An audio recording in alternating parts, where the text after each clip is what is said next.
Here's how it is. The following is an in-depth story analysis. If you haven't seen Firefly or the follow-up film Serenity, you may want to before watching this video. I do the job. And then I get paid. Go run your little world. There's an old saying that goes, luck is opportunity meeting preparation.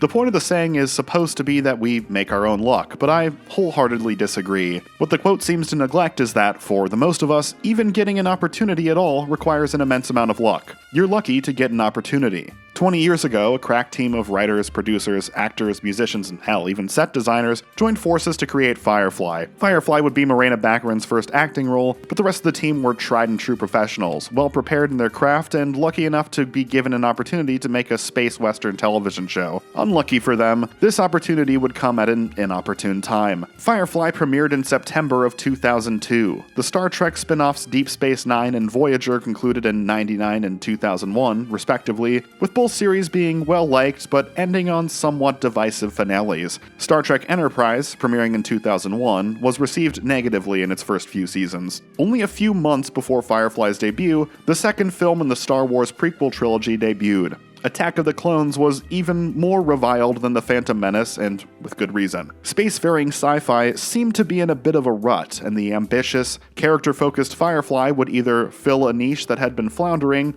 or be written off as trash due to its premise alone. Both kinda happened. The show was infamously screwed over by the Fox network, the same sad story you hear all the time. Episodes were aired out of order, making character development leap all over the place. The advertising failed to showcase the tone of the series. Cosmic hooker. How's business? None of yours. And a girl in a box.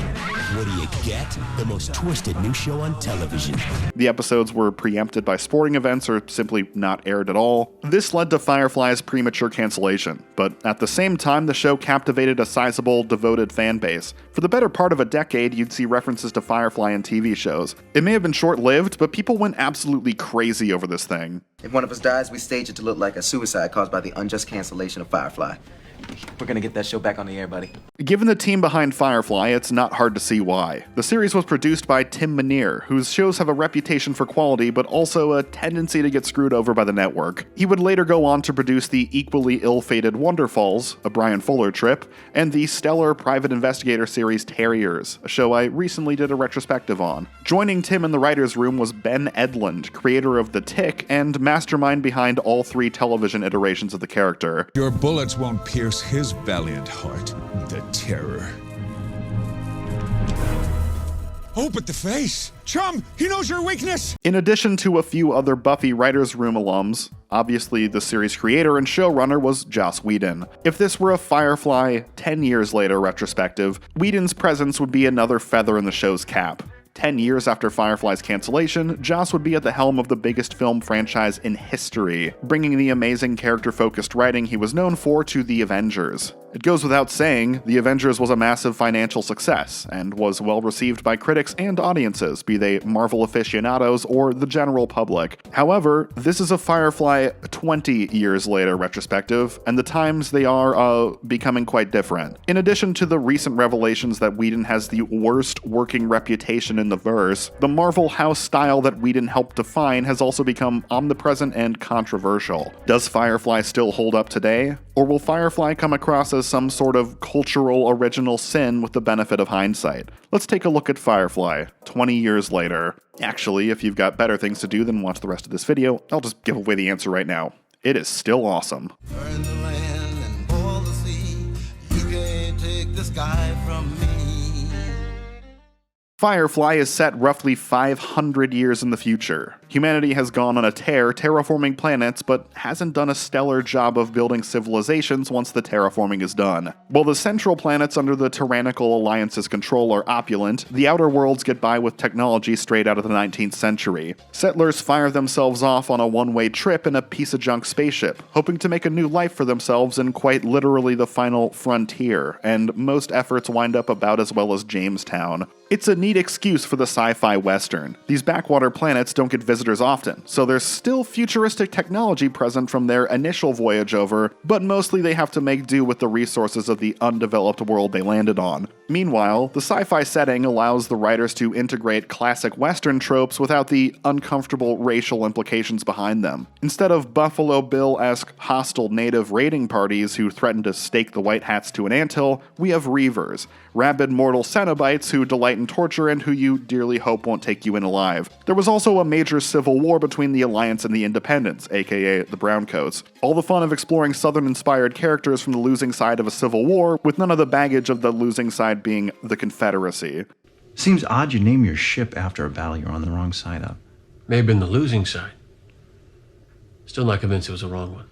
Our main characters are the crew of the Serenity, freelancers willing to take on any job, criminal or otherwise, to keep their ship afloat. When fugitive siblings Simon and River Tam steal away on board, Captain Mal and his merry band of roughnecks join them in their quest to stay one jump ahead of the lawman. Captain Mal is the most complex and mysterious of the bunch. A veteran of the war, Mal's taken jabs at the Alliance however he can. He knows that their boot will forever be on the neck of the galaxy, but the petty little victories help get him through the day. I think Mal is also the most misremembered character in the lineup.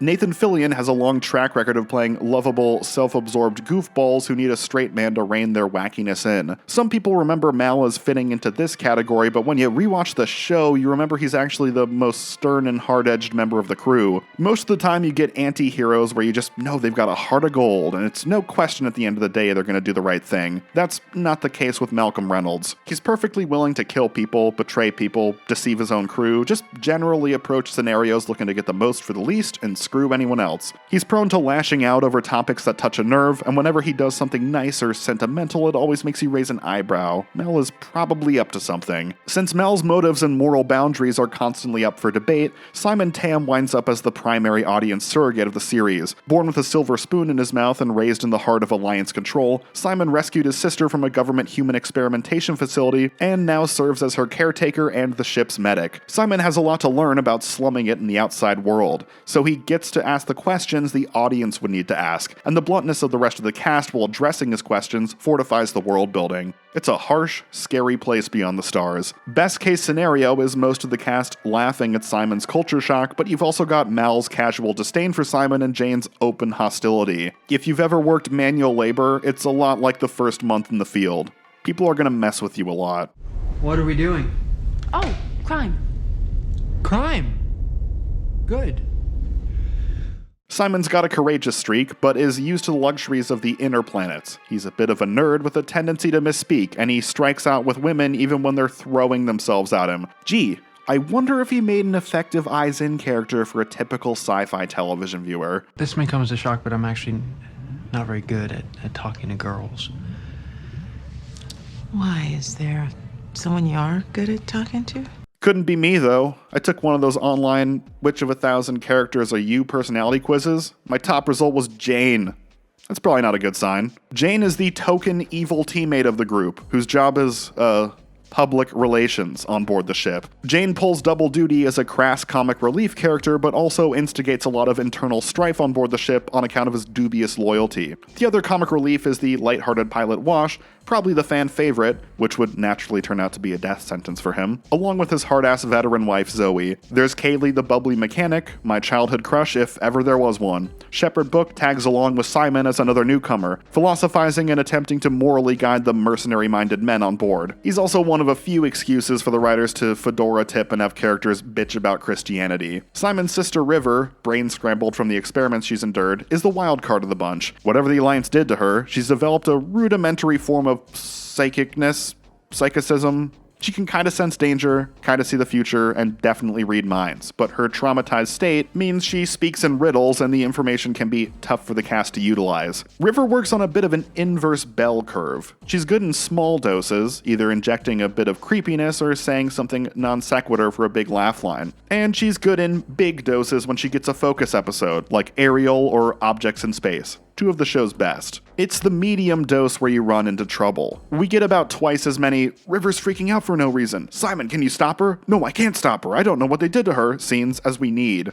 I'm gonna chalk it up to the writers being well aware that Fox would air them out of order and going, well, better reestablish this every episode then, because Who knows? It does start to grate a little. I'm getting as annoyed with her screaming as Jayne is. Rounding out the main cast, we have Inara, a government-licensed Lady of the Night. Her high-status escorting allows Serenity to dock in high-end ports whenever a local is looking to dock in her high-end port. Inara's main purpose in the show is to make you uncomfortable watching it with your parents back in middle school. I know a lot of people want to join the 220 Mile High Club. That's why the first Mass Effect sold like hotcakes. But some of Inara's fan service moments can be a bit derailing at times. Her big button-stitching B story runs in tandem with an A story about Mal and Wash being abducted and horrifically tortured. I mean, at least give her a BDSM client that episode. Make it thematically consistent.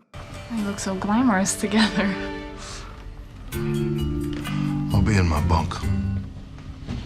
Inara and Mal have the whole sexual tension thing going on, but the rift keeping them apart is more natural than just playful banter. They really do both seem to look down on the other's line of work while taking pride in their own line of work. And then of course you have Kaylee and Simon, a relationship that ought to erupt overnight if it weren't for Simon making out with a foot in his mouth instead. This is all a matter of personal taste, but at least for me, Firefly strikes the perfect balance when it comes to relationship drama screen time. I've seen shows where the will they, won't they dynamics dominate the runtime to the show's detriment, like some of the later seasons of Eureka and Chuck. I've also seen shows where the leads have great chemistry and interesting interpersonal challenges to overcome, but the show barely has time for it, like Fringe. Firefly knows how much time to devote to romance, how much time to devote to the A-plot, and how much time to devote to world building. It turns out, the latter is actually quite a bit. I remembered a lot of the basic episode premises going into my rewatch, and I was surprised at how many of them don't reach their logline until halfway through the episode. Firefly wants you to get comfy with the characters and really immerse yourself in the world.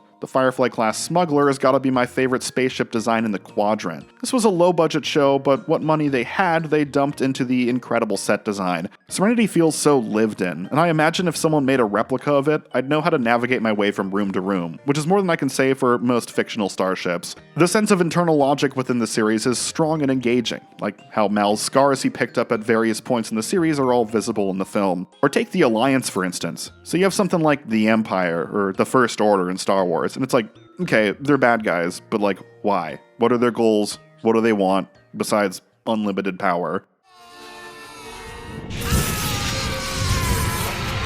They're just comically evil jerks with great costume design that can be killed remorselessly by our heroes. The Alliance, by contrast, feels much more true to life. Sure, they do sick human experimentation, but the day-to-day operations of the Alliance gives you insight into why the independent planets would still despise them, even without knowing their sinister secrets. They're taxing the hell out of the solar system, but when it comes time to deliver medical supplies or military aid to their citizens, they phone it in. It's like if you've ever had your apartment broken into and you call the cops, and they show up and take a couple notes and visibly don't give a shit, and you just know in your heart you're never getting your TV back. That's the Alliance. One of the big surprises on my rewatch were the villains. The universe of Firefly is pretty stacked, and you get different flavors of antagonists in different corners of the galaxy. It's not just escaping the long arm of the Alliance each and every week. The crew of Serenity face off against ruthless gangsters, corrupt officers, verbose bounty hunters, small-town outlaws, and sinister backwater law enforcement with perverse, draconian crime and punishment tactics. Master con artist Saffron, who has this whole scheme where she poses as a trad wife Mal drunkenly married at a party, is particularly memorable.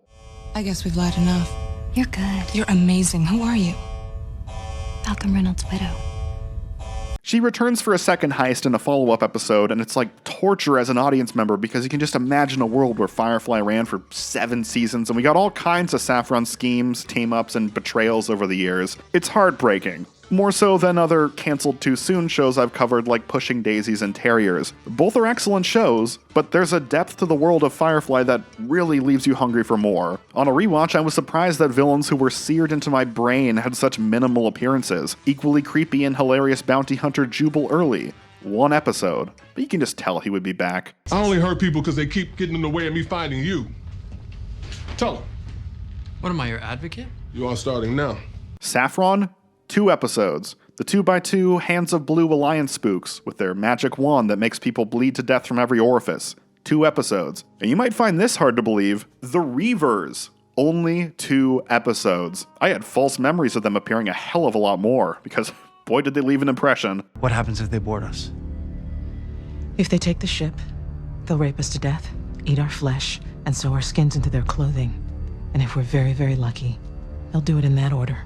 The only dud is Mr. Super Sexist who wants to abduct his baby mama from a whorehouse. Call me crazy, but a comically sexist jerkass penned by Joss Whedon, something just rings hollow about that. It's like if Alex Kurtzman made a Star Trek villain that was a hack screenwriter who failed upwards. Besides that awkward self-insert, it's a scary universe out there, and the writers of Firefly have mastered the craft of building tension despite the audience being aware the gang will live to smuggle another day. Firefly knows when to show and when to tell, when the audience needs the danger spelled out to them, and when the danger is best presented through frightening visuals and pulse-pounding tee-ups. It's very, very, very hard to consistently present believable danger in a show with a case of the week format, but Firefly knocks it out of the park. I've said it before in previous videos, you don't need the possibility of character deaths like Game of Thrones to generate tension. Mission Impossible movies are tense. Just because the audience knows the heroes are going to win the day, you can still mine quite a bit of tension out of the audience as they wonder how they're going to win the day, similar to the excitement of watching a detective character solve a mystery. Whether it's a classic plant and payoff, a dirty trick up Mal's sleeve, or just a good old-fashioned shootout, Firefly's resolutions usually deliver. Usually. It's been a while since I've rewatched the show, and there are some episodes where the stakes are almost unbearably high, and I was like, how the hell are they going to get out of this one? And then they just do. It's not all that common, but some of these episode resolutions are just lazy. For example, the episode Bushwhacked sees the Serenity crew falling into a Reaver's snare. They rescue a survivor, outwit a Reaver booby trap, but ultimately get pinched by the Fuzz for looting the derelict ship. Things go from bad to worse when the Alliance decides to pin the Reaver atrocities on the Serenity crew, while also searching the ship for the fugitive Tams. This situation is really, really bad. What sort of trick is Mal gonna pull to get out of this one? Then the Reaver survivor goes crazy, and the Alliance lets Serenity go. What? That's awfully convenient. I don't buy that the Alliance would do that at all. Or the episode where Simon gets snatched by a hill tribe in need of a doctor, but then they want to burn his sister as a witch. The whole episode, the crew of Serenity is like, we can't find him. We need him to treat a wound. Forget Simon. He's lost to the swamp people. Dear Diary, today I was pompous and my sister was crazy.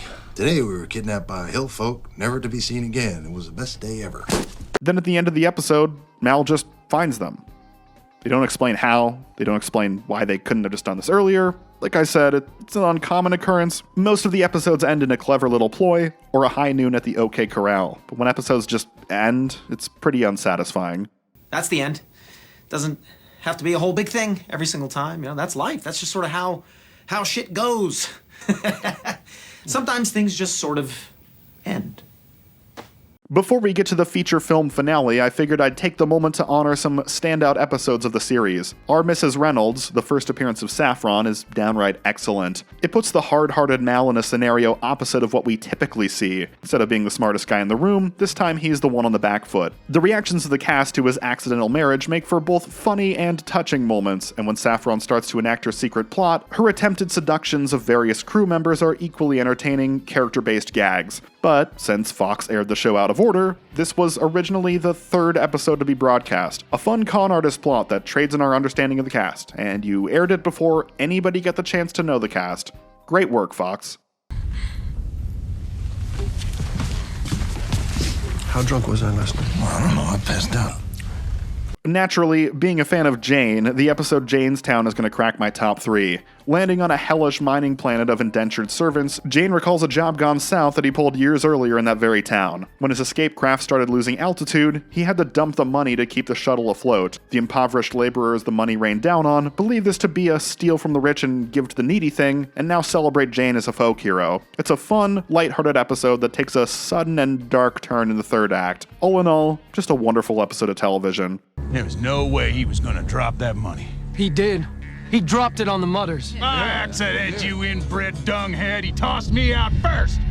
Speaking of lighthearted, I want to dispel the myth that the Disney-y, Marvel-y, Whedon-esque quips we've come to know and hate in major blockbusters are what you're going to get in Firefly. Nowadays, I feel like writers' rooms write quips first, and then throw a dart at the wall to see which member of the ensemble cast will deliver it. So many of these zingers seem interchangeable, not character-based. I'm bringing the party to you.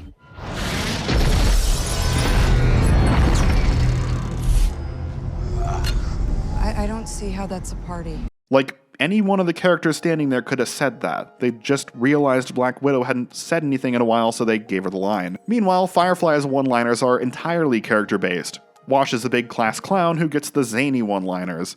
Proximity alert. Must be coming up on something. Oh my god.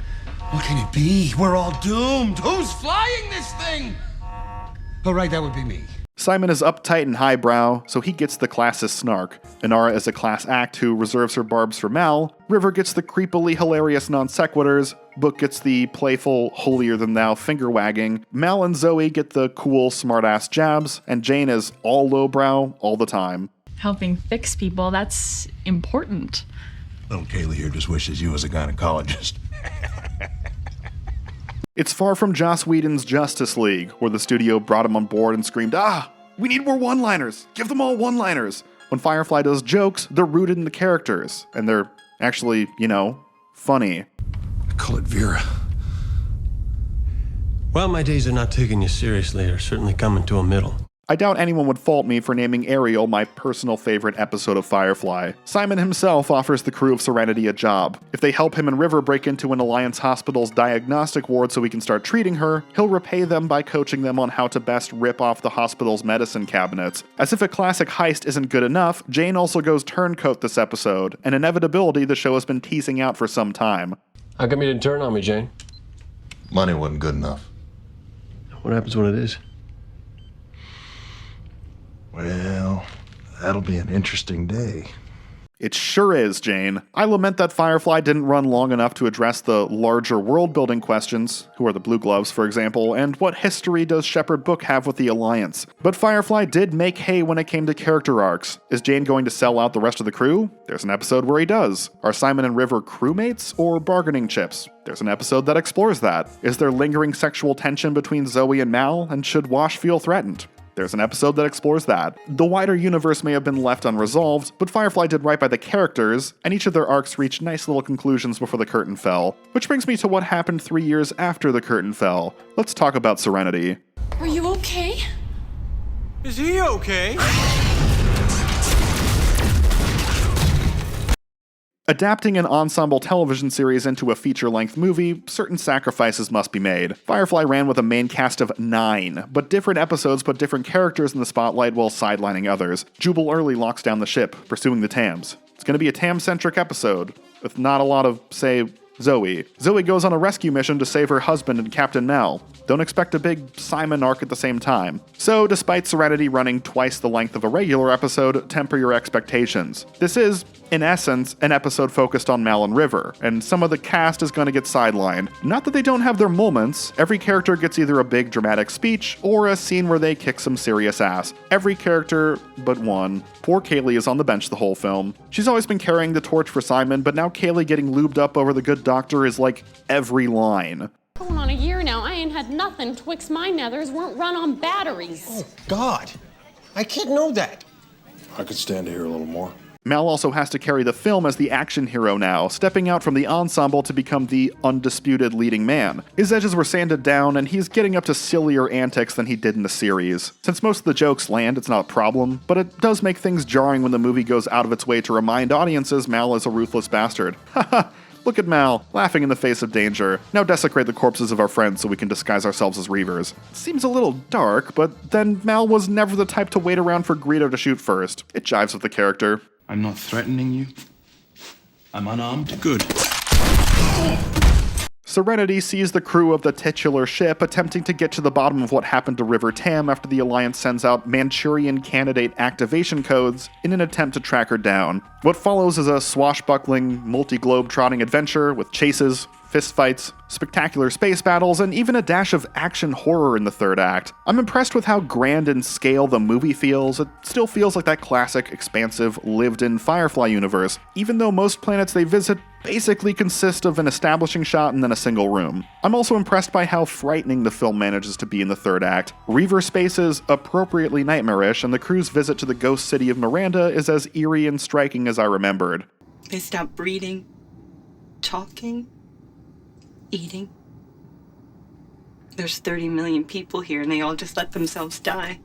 The gang learns the truth behind the Reavers. They're the byproduct of anti-aggression chemtrails dropped into Miranda's atmosphere by the Alliance. While most people become so docile that they just chilled out until they starved to death, a small percentage of the population became rabid psychopaths. Mal drags a horde of the Reavers behind him to challenge an Alliance blockade. He wins the battle for the galaxy's soul in a fistfight with the villain, then reveals the truth behind the Reavers to the galaxy, dealing a heavy blow to the Alliance. Mal takes the now stable River under his wing, Simon and Kaylee start hooking up, and Serenity sails off into the sunset, though Wash and Shepherd Book weren't lucky enough to survive. All in all, it's a satisfying ending. Big stakes and major deaths, making the film feel like an actual event, but a tidy conclusion that allows the adventures to continue, whether that's in a revival series, an expanded universe, or just in our dreams. In fact, I felt the ending was a little too tidy. Part of that is the role of the operative. I generally don't care for the trope where the heroes are perfectly willing to kill henchmen by the thousands, but then when it comes to the main villain, they spare them. Especially since the operative, despite his cool demeanor, is a nasty piece of work. Secrets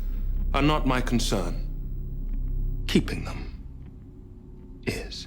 Like I said, I generally don't care for the sparing the big bad trope, but Serenity does pull it off better than most. The operative recognizes that he exists as a brutal means to a utopic end, but there's no place for monsters like him in that utopia. It makes sense that the revelation about what happened on Miranda would shatter his dedication to the Alliance, as he realizes his dream of a perfect world just can never be. So the operative has his men stand down, telling the Alliance that the Tams are no longer a threat and letting Mal and company go. Yeah, I don't buy for a second that the child-killing, population-doping, blue-glove-employing Alliance is gonna let bygones be bygones after Mal dropped the Miranda docs. The operative should have just told the Alliance they were dead. Yeah, they all got ate by Reavers, over and out. That seems like a more natural way for the adventure to continue, in my armchair opinion.